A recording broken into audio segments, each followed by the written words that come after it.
Bonsoir et bienvenue dans les pronos NFL, votre émission préférée si vous aimez la NFL ou votre émission préférée si vous nous aimez nous, les stars de chez vous à qui vous pensez chaque week-end en regardant le foot américain. Tous les week-ends, vous pensez à oh putain, Olivier Rival avait prédit qu'il allait trébucher avant le touchdown. Ah tiens, Scooby avait dit que c'était des quiches. Yellow a dit un truc mais je me souviens plus parce que c'était super technique. Bref, tu te souviens de tout ce qu'ils disent. Voilà, ce sont tes experts. Bref, le haut du tableau, la crème de la crème. En bas à gauche, nous avons Olivier Rivard. Bonsoir Olivier. Salut, Voilà. bonjour à tous. En bas à droite, représentant Ikea de Belgique, c'est Rémi. Bonsoir Rémi. Salut, salut. Notre homme multimédia, l'homme du sport, Greg, aka Yellow. Ça met un Oui, peu de temps à bonjour. le faire. Et il est là, avec son modem 56K. C'est notre représentant légal, Maître Scooby. Bonsoir, Scooby. Bonsoir. Bonsoir. Voilà, il y a un léger décalage parce qu'il est loin dans un autre pays. C'est pas très grave. Ce soir, Houston, Jacksonville, Tennessee, Pittsburgh, Chicago, Minnesota, Kansas City, LA Chargers. Mais pour ouvrir, le New England Patriots contre Indianapolis Colts. Rémi, je te laisse ouvrir le bal. Ouais, c'est un des plus beaux matchs de cette semaine, voire le plus intéressant. En tout cas, il y a de grosses implications playoff en vue. On a une équipe d'Indianapolis qui avait très mal commencé la saison avec 3 défaites, si je ne dis pas de bêtises, et qui s'est reprise de bien belle manière avec un Jonathan Taylor qui est plus ou moins inarrêtable depuis quelques semaines. Et en face, on a des Patriots qui sont sur la plus longue série de victoires en cours et qui sont toujours invaincus en déplacement. Ça va être un match très très intéressant parce qu'on a des Colts qui doivent, je pense, absolument gagner. Ils n'ont pas un calendrier très simple, ils sont à 7-6. Et en face, on a New England qui est à 9-4, qui est un peu plus tranquille en point de vue des playoffs, mais qui a encore pas mal de choses à jouer au niveau de la position dans les playoffs. Et donc, je vois un match super intense avec deux très bonnes défenses. Ça ne m'étonnerait pas qu'on voit quelques turnovers, parce que certes, c'est des équipes qui savent protéger la balle, mais c'est surtout des défenses qui savent provoquer des turnovers des deux côtés. D'ailleurs, on est numéro 1 à ce niveau-là du côté des Colts, mais il y a un petit mais, et je pense que les Patriots sont armés pour aller stopper, peut-être pas stopper, mais ralentir Jonathan Taylor. On sait qu'ils ont une défense redoutable, une des meilleures de la ligue. Et je pense que ça pourrait suffire de ralentir un petit peu Taylor, de le limiter. On sait que s'il ne dépasse pas les 100 yards, c'est tout de suite beaucoup plus compliqué pour les Colts. Et donc voilà, je vois une victoire très compliquée avec, à mon avis, un ou deux turnovers de chaque côté. Et un match très serré qui va se jouer dans le quatrième quart. Le jeu au sol des Patriots sera décisif. Je ne sais pas si Harris sera là ou pas. Il est toujours. On ne sait pas s'il est remis de cette blessure d'il y a 2 semaines. Mais il y a toujours Ramondre Stevenson qui fait le boulot. Et Bolden qui tire sa meilleure saison depuis bien longtemps. Et donc voilà, je pense que la défense des Patriots peut contenir un petit peu cette attaque, cette très belle attaque des Colts. Ils vont sans doute les forcer à arroser un peu, même si c'est vrai que Owens fait une bonne saison. Statistiquement, c'est même excellent. Mac Jones va être encore testé en déplacement, mais on a vu que le rookie se débrouillait plutôt pas mal, avec aucune défaite, tout simplement. Il pourrait battre un record, d'ailleurs, s'il vient à gagner cette rencontre. Et ouais, voilà, je vois les Patriots d'une courte tête, vraiment un match très intense, avec des implications énormes, comme je l'ai dit avant. Donc voilà, match qui va se tenir en 4 ou 7 points et une victoire des Patriots en déplacement. 4 ou 7 points, je sais pas si Olivier il est d'accord.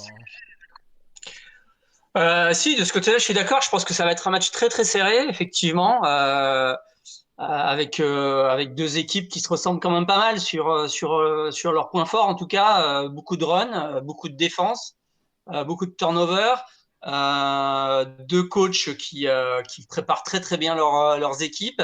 Donc moi j'ai tendance effectivement à comme Rémi le dit à miser sur un match très serré avec peu de points probablement. Mais je joue quand même les Colts parce que déjà ils ont plus besoin de cette victoire que les Patriots. Pour eux c'est vraiment les Colts c'est compliqué pour eux. Ils ont une très bonne équipe et malheureusement avec un calendrier compliqué avec des défaites quelquefois un petit peu enfin injuste, on va dire, mais enfin peut-être pas injuste, mais en tout cas, ils ont pas eu beaucoup de chance depuis le début de la saison. Je pense qu'à un moment, ça va tourner pour eux. Ils ont vraiment besoin de cette victoire, donc je joue les Colts, mais dans un match très très serré. Scooby, tu veux saccader un petit peu quelque chose dessus, sur ce match?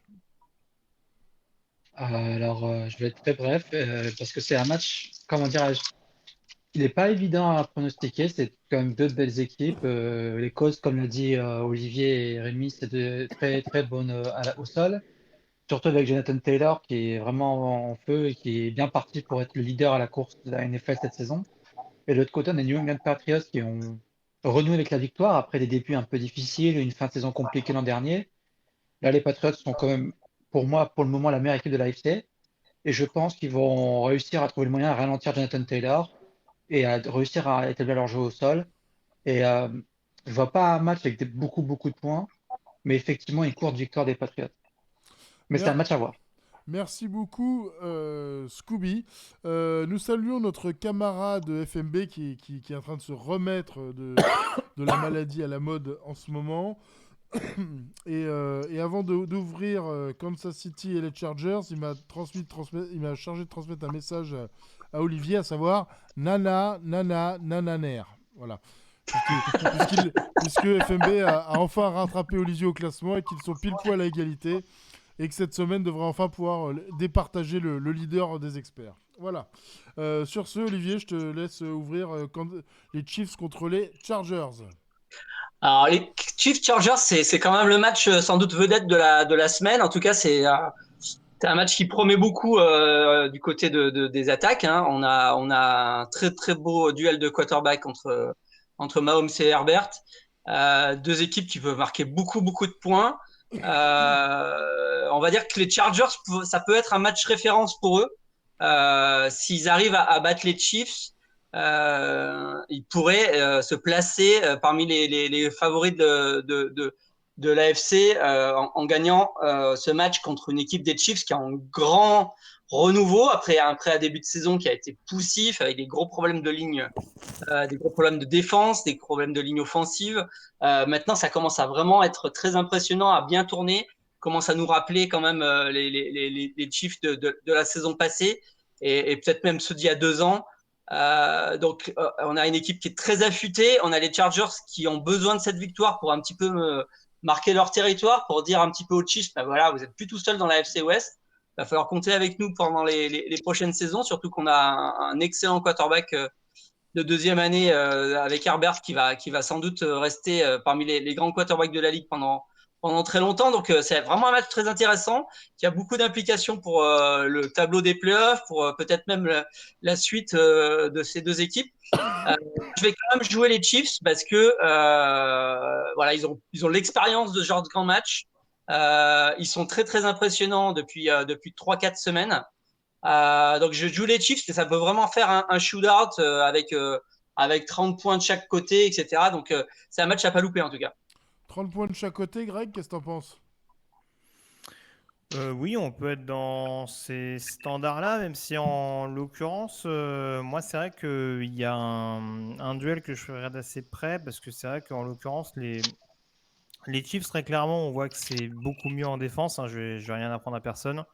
Après, je continue de les trouver un peu plus friables, même si ils concèdent relativement peu de points.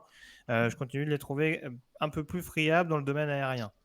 Et du coup, dans une période où ça va un peu mieux pour les Chargers, alors, je vais peut-être pas étalonner sur la victoire face aux Giants, mais en tout cas, même chez les Bengals, ça avait été extrêmement convaincant et assez rapidement. On voit que Justin Herbert est sorti un petit peu de son trou d'air, retrouve sa main chaude. Et très clairement, en pleine bourre comme ça, face à une équipe qu'ils ont déjà dominée au match aller, faut-il le rappeler, dans un match plein de culot, je ne vois pas les Chargers faire un complexe d'infériorité, même face à une équipe des Chiefs qui tourne mieux, qui, je vais me faire beaucoup d'amis en disant ça, mais peut-être hormis le match face aux Cowboys, c'est vrai que j'aurais peut-être tendance à relativiser un petit peu face à des Packers sans Aaron Rodgers, face à des Raiders qui commencent à être vraiment en roue libre. Voilà, c'est pas remettre en cause le niveau défensif qui est bien meilleur que ce qu'on voyait en début de saison, encore heureux.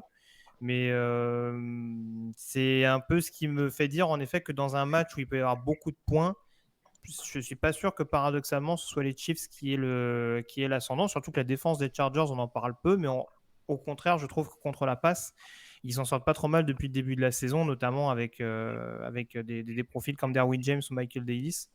Donc voilà, il y a quand même une certaine force de frappe pour pouvoir contrecarrer cette équipe des Chiefs. Ce sera un match accroché de toute façon, mais je pense que les Chargers peuvent réussir à l'accrocher pour continuer de rendre cette AFC encore plus indécise qu'elle ne l'est déjà. Rémi, un petit truc à rajouter? Ben, je pense que les Chiefs, effectivement, commencent à trouver un petit peu leur repère. C'est vrai que leur défense, il y a encore quelques questions, mais j'ai l'impression qu'ils sont vraiment en grosse forme, mais c'est surtout offensivement où la ligne offensive a l'air de se porter un petit peu mieux. Les pièces se mettent en place. C'est vrai elle a été fort remaniée et fallait peut-être leur donner quelques semaines. Mais j'en fais quand même un de mes, voire mon favori dans l'AFC. Et je les vois gagner d'une courte tête parce qu'effectivement, ils avaient été solidement secoués à domicile face aux Chargers. Donc voilà, gros match en vue. C'est vrai que je ne serais pas étonné que ce soit aux alentours des 30 points de chaque côté. Curieux de voir ce que peut faire cette ligne offensive face à la défense des Chargers, parce que c'est vrai que c'est un match-up très sympa, mais avantage Chiefs, simplement parce que j'ai l'impression qu'ils auront moins de difficultés à aller scorer. Bears contre les Vikings. Une chose est sûre, c'est qu'on va se peler le jonc. Voilà. Yellow, je te laisse ouvrir. Bah écoute, oui, ça va être une affiche assez indécise. En plus, c'est le dernier match de la semaine. Je crois que ça fait partie des fameux derniers matchs en prime time où on va se régaler après une belle semaine de saison régulière. Non, c'est un match où j'ai presque envie de dire c'est le match de tous les dangers, notamment pour Minnesota, parce qu'on sait que Chicago maintenant, surtout après leur défaite en prime time du côté de Green Bay, ça complique un petit peu la tâche. C'est déjà une équipe qui est un peu en roue libre, qui a pas mal de blessures importantes, notamment en défense, et dont on sait que l'avenir du head coach est désormais plus qu'indécis. Je pense que c'est une question de jour avant qu'on officialise le départ de Matt Nagy.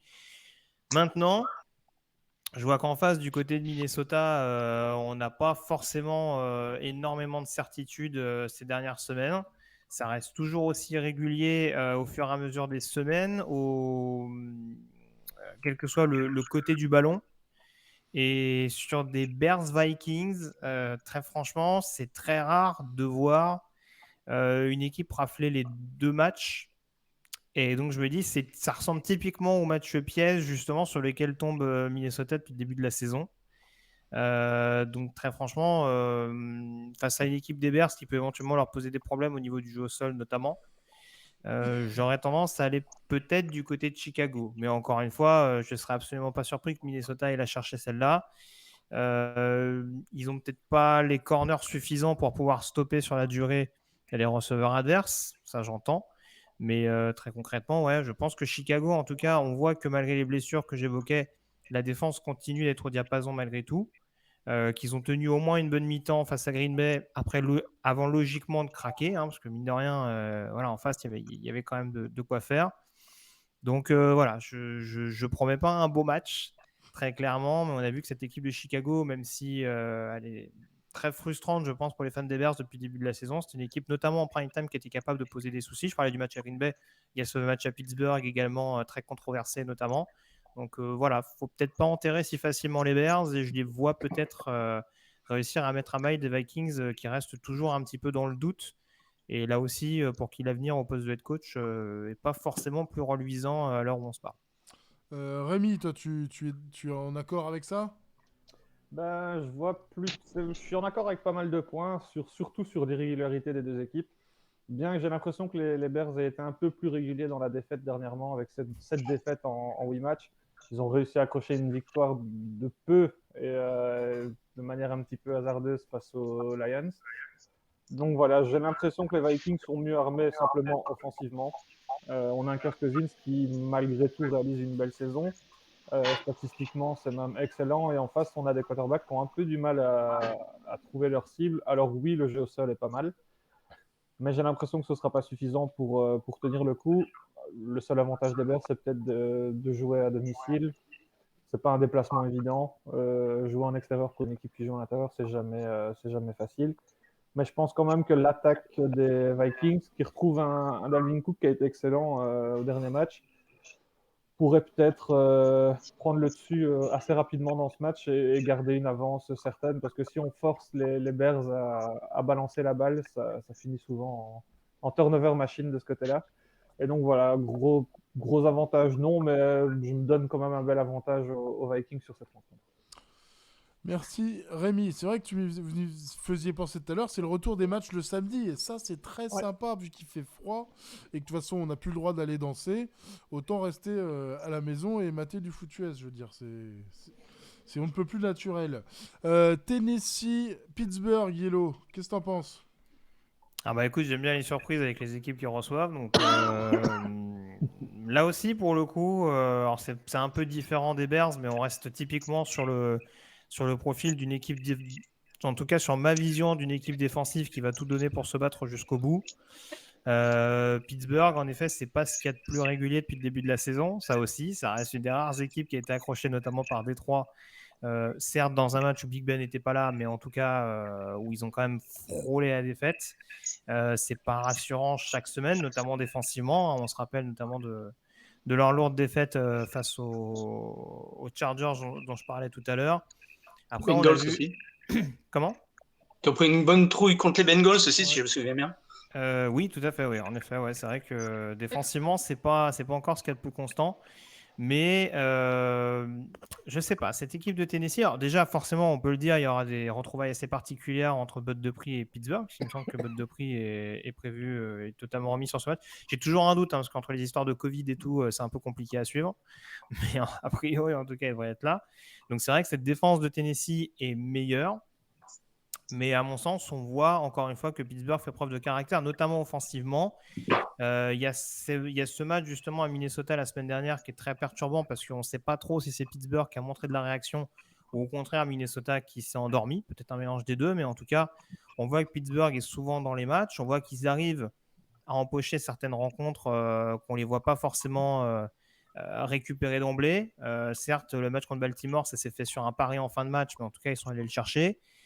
Si on remonte un peu plus loin, je ne vais pas faire mal à Olivier, mais on se rappelle d'une victoire assez étonnante du côté de Buffalo en première semaine de saison régulière. Donc voilà, mine de rien, je trouve qu'ils ont quand même le groupe, ils ont la capacité défensive à poser des problèmes à cette attaque de Tennessee qui, malgré tout, reste privée de son joueur star pendant encore un petit moment. Et voilà, je pense que Pittsburgh est plus dos au mur, a plus le couteau entre les dents que Tennessee qui se dirige relativement facilement, même s'il ne faut pas sous-estimer Indianapolis qui va mieux, qui se dirige doucement mais sûrement vers un titre de division. C'est tous ces éléments-là qui m'incitent à plutôt aller vers les Steelers sur cette partie. Je pense que c'est un point que va contrecarrer Maître Scooby immédiatement. Wow, ouais. Salut. Ça fait longtemps. Non, Je ne vous avais pas vu.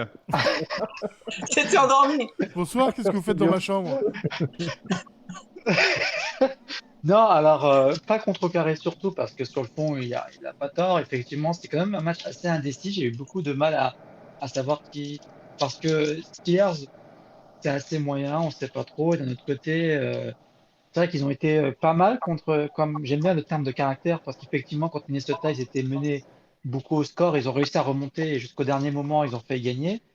Mais dans un second temps, je les trouve quand même assez inconstants. Offensivement, ça dépend des jours, ça dépend de Najee Harris, ça dépend de Roethlisberger, les poules également. D'ailleurs, pour l'anecdote, si Roethlisberger fait plus que, alors vous me corrigez si j'ai tort, je crois au moins 80 yards, il dépasse Philip Rivers, il devient top 5 dans le nombre de yards fait à la passe en carrière. Et de l'autre côté, on a Tennessee qui. Alors, moi, j'ai cru que leur saison était finie le jour où Henry était blessé. Mais ils ont réussi à se renouveler, à se rattraper. Défensivement, c'est vraiment intéressant. Et je pense que de ce fait, on va pas avoir un match spectaculaire, je pense. Ça va être assez lent. Ils vont essayer de jouer beaucoup au sol, Tennessee, les deux équipes. Mais je pense que, ouais, d'une courte tête, Tennessee remporte le match. Olivier, tu as un petit mot à dire là-dessus? Bah écoute, les arguments de mes deux compères sont plutôt bons. Je pense qu'effectivement. Pour une émission de débat, vous êtes comme super chiant à tous être d'accord avec tout le monde. Juste, je vais vous le dire, c'est important. Non, mais je suis d'accord avec Scooby sur le fait qu'on va avoir sans doute un match très défensif, voire même peut-être un peu chiant par certains moments si ça se ferme comme ça risque de se passer. Parce que l'attaque des Steelers est malgré tout pas toujours très équilibrée et il y a une excellente défense du côté de Tennessee. Tennessee va sans doute vouloir faire pas mal de runs et vouloir faire du ball control dans ce match. Donc j'imagine un match assez défensif qui va être très tendu, assez physique pour le coup. Mais je vais rejoindre Yellow sur le pronostic. Je pense que Pittsburgh, ils ont vraiment le couteau entre les dents. Il leur faut cette victoire pour garder un espoir dans ce match, enfin dans cette saison. Du côté de Tennessee, je pense. Alors, c'est pas franchement un argument, mais ça l'est un petit peu pour moi, en tout cas dans la manière dont j'ai joué ce match. Je pense que Tennessee aurait dû perdre plus de matchs depuis le début de la saison, qu'ils ont sans doute gagné des matchs qu'ils auraient dû perdre. Donc, à un moment, il faut que ça tourne. Et donc, je vais jouer Pittsburgh, même peut-être dans un match qu'ils mériteront pas de gagner. Voilà, donc la chance va tourner et je joue Pittsburgh d'un field goal sur ce match-là. Merci. J'ai dit une énorme bêtise, bien sûr, Botte de prix est sur la réserve des blessés. D'accord. Voilà, c'est pas précis. Voilà, vite, avant qu'il se rendorme, Scooby, est-ce que tu veux nous toucher un petit mot sur Houston-Jacksonville? Oui, le match de l'année, effectivement, entre deux excellentes équipes de foot Match américain. de la Donc, d'un côté, décennie. on a. Ouais, entre d'un côté Michigan et de l'autre côté Georgia. Ah, on parle pas de ça, pardon. Jacksonville contre. Non, mais j'ai dit autant à ce niveau-là, on peut parler de la NCAA, non? Ça peut être plus fun. Ah ouais. Mais non. Jacksonville, surtout, ils ont l'habitude de voir du bon foot américain d'universitaire. Bah, donc, écoute, Tu parles un peu NCAA, c'est un match Ah, pour la draft. Donc, C'est vrai. exactement. Et en plus, Georgia-Michigan se joue en Floride. Alabama, pardon, Georgia-Michigan, il se joue en Floride. Non. Alors, pour revenir un peu à notre match, euh, alors, il faut voir que les deux équipes ont eu 2 semaines, comment dirais-je? La semaine dernière, c'était une catastrophe absolue, défensivement, offensivement, excusez-moi, pour Jacksonville, qui a perdu 20-0. Et de l'autre côté, on a Houston, qui, moi, j'ai cru qu'ils allaient gagner à un moment. Puis, je me suis rappelé que c'était Houston, du coup, ils ont perdu gros contre les Seahawks. Mais Houston m'a un peu surpris offensivement. Ils ont réussi quand même à établir 2 ou 3 actions, 2 ou 3 drives assez intéressants. J'ai bien aimé. C'est quand même assez compliqué du côté d'Houston. Il y a eu un petit espoir en début de saison. On avait vu un Tyrod Taylor flambant neuf et en forme contre Jacksonville, justement, dans le premier match de saison. Puis c'était un peu la dégringolade. C'était très compliqué. Ils ont battu Tennessee. Alors c'est vrai que Tennessee, c'est l'équipe la moins compréhensible de la NFL qui perd contre les Jets et contre les Houston, mais qui battent les meilleures équipes de la NFL, comme les Rams. Mais voilà, donc je vois bien Houston remporter le match parce que je pense que défensivement, les deux équipes peuvent tenir. Jacksonville a fait des choses pas mal défensivement également, avec tous les turnovers que son attaque a prise, le fait qu'elle s'est maintenue à 20-0, c'est assez impressionnant. Mais je pense que Houston offensivement est quand même bien meilleur. Trevor Lawrence, le pauvre, il a encore beaucoup de temps, de développement, toute l'attaque en entier. On verra l'année prochaine. Je l'enterre pas tout de suite, hein. Mais voilà, donc je pense qu'ils vont sweep les Houston, ils vont réussir à battre Jacksonville à l'aller et au retour. Olivier, qu'est-ce que t'en penses? écoute, moi, je suis plutôt. Il s'est plutôt censuré. ah oui, ouais. bien, On sent qu'il se mouille. Hein. Ça, c'est quand on part dans les abysses du football. Eh bien, écoute, immédiatement, nous allons remplacer par Yellow, ce qui n'était pas prévu. Yellow, qu'est-ce que t'en penses? Moi, j'entends ce que dit Scooby. Moi, le seul truc, en fait, sur ce match-là, très franchement, l'intérêt est bien sûr limité, mais ça a pris un peu plus de piquant avec le licenciement d'Urban Meyer, et c'est là, à mon sens, où c'est intéressant de voir concrètement quel visage de Jacksonville on va avoir. Parce que ces dernières semaines, on avait une équipe qui était sans âme, qui bataillait pas vraiment, ou en tout cas très très peu. Hein. J'ai vraiment très peu de souvenirs d'une équipe de Jacksonville, peut-être défensivement face aux Bills, mais ça a vraiment été très peu présent tout au long de cette saison. Donc la question, c'est de savoir, est-ce qu'avec Darrell Bevel en tant que head coach intérimaire, est-ce que vraiment on a dans l'idée de dire on fout tout à la poubelle et puis on voit l'année prochaine, ou est-ce qu'on va quand même essayer de se dire, est-ce qu'on peut tirer plus de Trevor Lawrence, ne serait-ce que pour le préparer pour la saison prochaine? Olivier, Je suis pas sûr que le fait d'avoir promu le coordinateur offensif head coach ce soit un hasard. Donc voilà, c'est plus dans cette optique-là. Je pense que les Jaguars sont un énorme facteur X à part entière. Olivier, Ouais, je sais pas si vous m'avez entendu tout à l'heure, mais j'ai des petits Absolument problèmes d'électricité par ici. Écoute, moi je suivrais plutôt les Jaguars parce que l'éviction de Meyer va les motiver. Ils ont, je pense quand même malgré tout, une défense qui tient la route et l'attaque des Texans fait pas non plus hyper peur. Donc je les vois gagner dans un match serré, un petit peu en hommage à leur coach, on va dire, si on peut le dire comme ça. Et voilà, sur un match qui va être sans doute un petit peu catastrophique, mais les Jaguars d'une courte tête. Rémi pour boucler. Personnellement, je vais vers les Texans. Je pense qu'il y aurait effectivement une petite réaction du côté des Jags. Ça permet toujours d'avoir un certain électrochoc. Et je pense qu'offensivement, ce sera peut-être moins dégueu que ce que ça a été les dernières semaines. Mais j'ai l'impression que ça ne suffira pas et que les Texans sont légèrement supérieurs. Messieurs, je tiens à vous remercier. Je vous rappelle que la semaine prochaine, je serai toujours dernier au classement des experts. Mais on saura en revanche qui, d'Olivier ou FMB, prend la tête du merdier. Juste pour les Jaguars, juste parce qu'on s'est dit ça avec FMB, on est très très fiers en tant que fan des Bills et des Dolphins d'être les deux équipes à avoir perdu en NFL contre Urban Meyer. On sera les seuls de l'histoire, donc on en est assez fiers. C'est beau. Oh, Fini dans la défaite. moi, je sais pas si je sais pas si Urban Meyer va vraiment prendre sa retraite. Hein. Je sais pas s'il la prendra, mais les Olivier est autres parti. la prendront pour lui. Ah non, donc, c'est la lumière. Bon, bah écoutez, voilà. Merci beaucoup, messieurs. Je vous dis à jeudi prochain pour l'émission de Noël. Voilà, donc préparez vos grelots. Bonne on sera soirée. là. Bonne soirée. Bonne soirée. Ciao. Ciao.